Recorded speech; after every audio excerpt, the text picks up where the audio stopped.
This is the shiny Snake G300, a compact portable PC case designed to stretch your build budget by supporting full-size components and helping you dodge the dreaded ITX tax. More importantly, it fixes some of the specific issues I ran into with its slightly larger sibling, the G350. Gone is the fragile, heat-trapping tempered glass side panel, replaced with breathable steel mesh, and yes, you finally get support for AIO liquid cooling. But the real question is, do those changes actually solve the thermal problems we saw with the G350? Well, it's the money.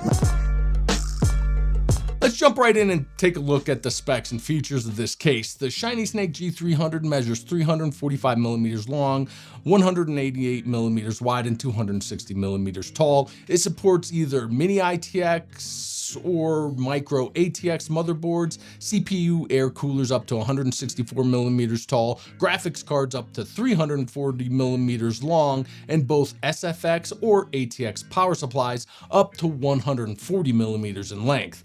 The case doesn't come with any fans pre-installed, but it can accommodate up to 5 120mm fans with a few caveats. You can fit 2 on the bottom depending on the thickness of your graphics card, 1 in the rear, and 2 more on an optional left side bracket. I'll cover that bracket in more detail later, but it also allows for installing up to a 280mm AIO. There are no mounting fan points for top fans.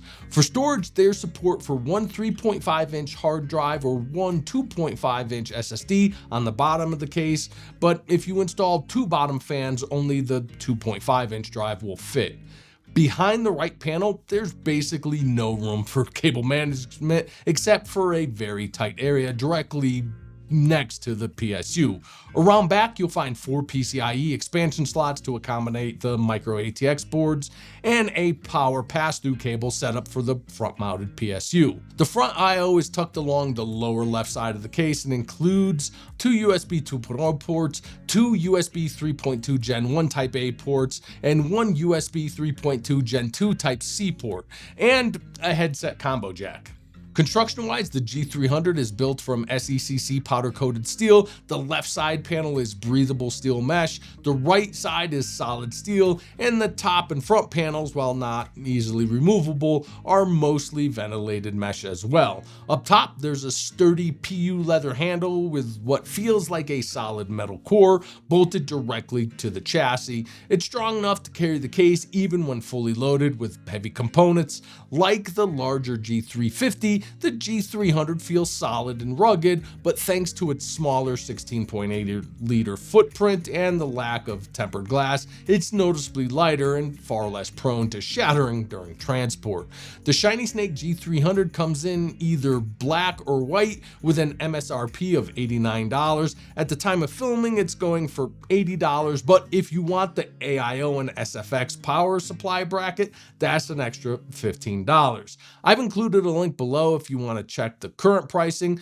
Just like I did with the G350, I tested the G300 using 2 different systems, my standard air-cooled micro ATX test rig and a liquid-cooled mini ITX build. Let's start with the micro ATX system.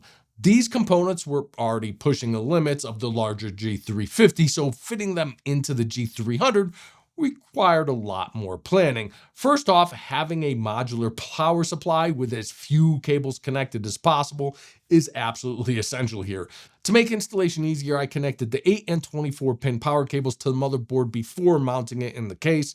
The motherboard goes in first and then you route the cables. There are no pass-throughs at the top of the case, so EPS power cable has to run across the top of the board and out the side. The PSU mounts horizontally on the removable bracket with the exhaust facing the left panel, venting through the mesh. But, and this is important, make sure all your cables are passed out the right side before installing an ATX power supply. Once it's in, those chunky plastic Molex connectors won't fit through the gap. I forgot to route the main power cable and had to pull the PSU out and do it all over again. Like the G350, the I/O panel on the G300 is removable. I spent a little time routing, tying down, and connecting the front panel cables before moving on to the graphics card. Now, this is where things get tight. My GPU is a triple slot card, and like many budget AM5 micro ATX motherboards. This board places the first PCIe by 16 slot in the second expansion slot position, just below the primary M.2 SSD slot. That left no room for bottom mounted fans, and even if I'd installed the GPU in the topmost slot like I did for the ITX build, you still don't get enough clearance for bottom fans to work effectively. Remember, if intake fans are mounted too close, less than 20 to 30 millimeters from the GPU, you risk creating airflow turbulence, pressure collisions, and dead zones. That not only starves the GPU of fresh air, but also ramps up overall noise. Ideally, you want 20 to 30 millimeters of clearance between your GPU and bottom fans. Also, just like in the G350, the mounting position of the rear fan leaves it partially blocked over solid steel. With the graphics card installed, it was time for the most painful part of the build, cable management. There's basically zero clearance behind the motherboard tray, and the interior of the case was already packed with components, so I had to stuff all the excess cabling into the tiny space behind the PSU. It took a lot of trial and error, zip tying cables down, cutting them free, repositioning, and trying again. After about 30 to 45 minutes, I finally had the cable cluster organized and strapped down tight enough to get the rear panel to close. Unpacking all of that just a few hours later was a little heartbreaking, but it was time for the second build. For the mini ITX build, the components are more expensive, but the overall build process is much easier. First, I installed the mini ITX motherboard. I've already had the 240 AIO pre-attached since I'd run open air thermal testing on the system earlier, but if you're starting from scratch, the pump block can be installed after mounting the board. For this setup, I use the separately purchased SFX PSU and AIO brackets. The SFX power supply mounts vertically to the bracket, so make sure you plug in the power cable and flip the switch before installing it, because once it's mounted, you're not getting to that switch again. That vertical SFX configuration does give you a bit more room for cable, so I was able to route and plug everything in after the PSU was secured. Still, despite the smaller case, I still couldn't route the front I/O cables around the edge of the case. Just like with the G350, I had to run them straight across the bottom of the chassis, which effectively rules out mounting one of the bottom fans. Not that it really mattered here, because even with the GPU installed in the topmost PCIe slot, the triple card slot left no usable clearance for bottom fans. Speaking of clearance, there's really only one practical way to install a 240 millimeter AIO in this case: fans on the outside. The internal space is so tight that the AI tubes have to fold accordion-like into the chassis, and trying to mount the fans inside just ends up with them hitting the tubes.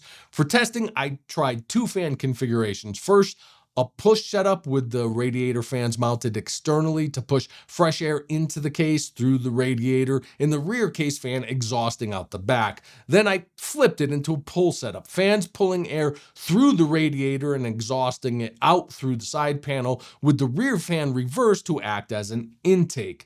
Finally, thanks to the shorter cables on the SFX PSU, cable management was easy. I cinched down the excess with a single zip tie and was done in about 30 seconds.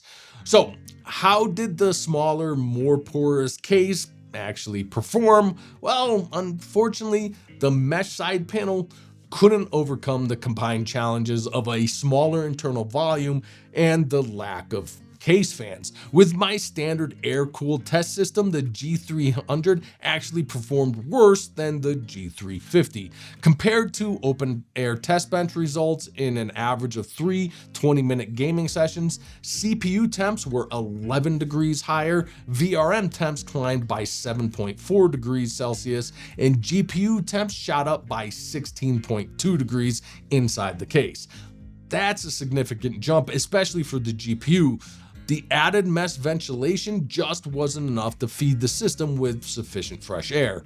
In the G350, I had a top front intake fan pushing cool air directly into the CPU cooler, plus rear top and rear exhaust fans pulling air out, helping create a slight negative pressure that fed cool air from the bottom up towards the GPU. In the G300, things are a lot more constrained. The CPU cooler has to pull in air through the top and side mesh panels, which are both 90 degrees offset from the fan orientation, so airflow is disrupted from the start. Meanwhile, any negative pressure generated by the rear exhaust fan is quickly lost through the same top and side mesh rather than helping to pull cool air from the bottom of the case. That leaves the GPU stuck trying to draw air in through the already restricted bottom vents with minimal help.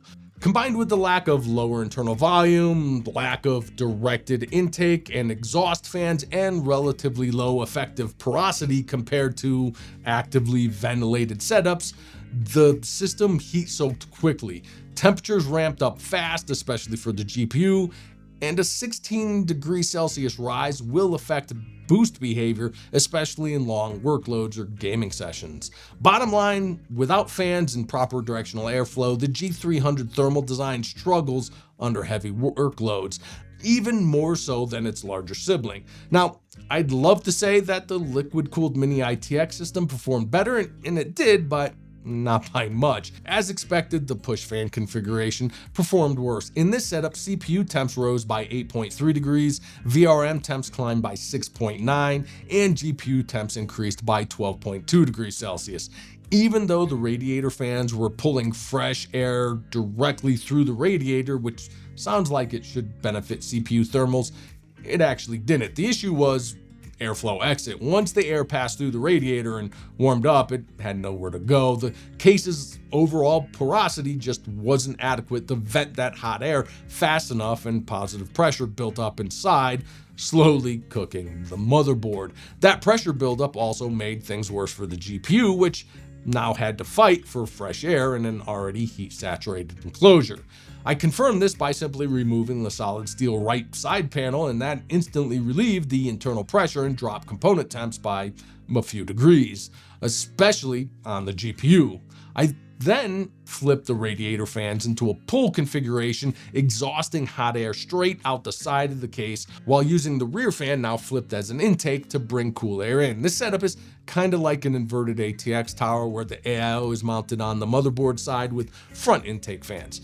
In this configuration, CPU temps rose only by 3.3 degrees Celsius, even better thanks to that rear intake fan blowing directly across the VRM heatsink. VRM temps actually dropped by 7.8 degrees Celsius. Unfortunately, the cramped layout and limited bottom ventilation still led to GPU temps rising by 11 degrees Celsius. Same root cause as before. That said, this setup delivered the best overall thermals, but it came with a downside: noise.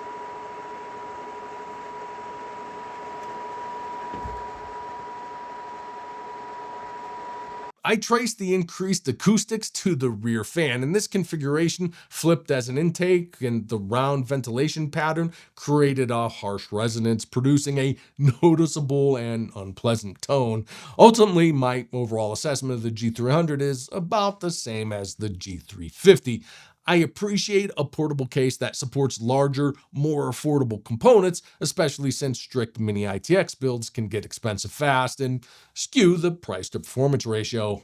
Unfortunately, the mesh panels on the G300 just don't offer enough porosity to keep high heat components properly cooled. A mesh case alone doesn't guarantee good thermals. It has to be paired with directed airflow, and sadly, the G300 doesn't support the fan configurations needed to make that happen. I still like the port selection on the front I/O, especially in the inclusion of USB 2.0 ports, which are surprisingly absent in a lot of modern cases, but that bottom mounted location and the not quite long enough cables interfere with the fan installation. The restricted bottom ventilation and poorly positioned fan mounts, which partially block airflow, were also disappointing. Bottom line, while the shiny Snake G300 is marketed as a portable case for larger high-performance components like full-size tower air coolers, 4-slot graphics cards, and big ATX power supplies, it's really not the best fit for that kind of setup. This case is much better suited for a more entry-level system, something built around a low-profile downdraft style CPU cooler and a smaller dual-slot graphics card that leaves enough room for bottom-mounted fans. In fact, after all this testing, I've decided I'm going to build that kind of system just to give the G300 a fair shake. Unfortunately, the BD795 motherboard I want to use for this build is buried in a box somewhere in my storage rental. But once I dig it out, I'll put together the kind of build I think this case was really meant for. And since it'll definitely be a Linux system, that one's going to be on my Lifting Linux channel. So be sure to head over there and subscribe if you want to see it. If you want to check out my full review of the G350 and see how it stacks up against its smaller sibling, you can watch that right here, or click here for my full PC case review playlist. If this video was helpful, give it a thumbs up. It really helps the channel. And if you want to support what I do here, check out the links below for current pricing, the gear I use, and my other YouTube channels. Thanks for watching, and I'll see you in the next one.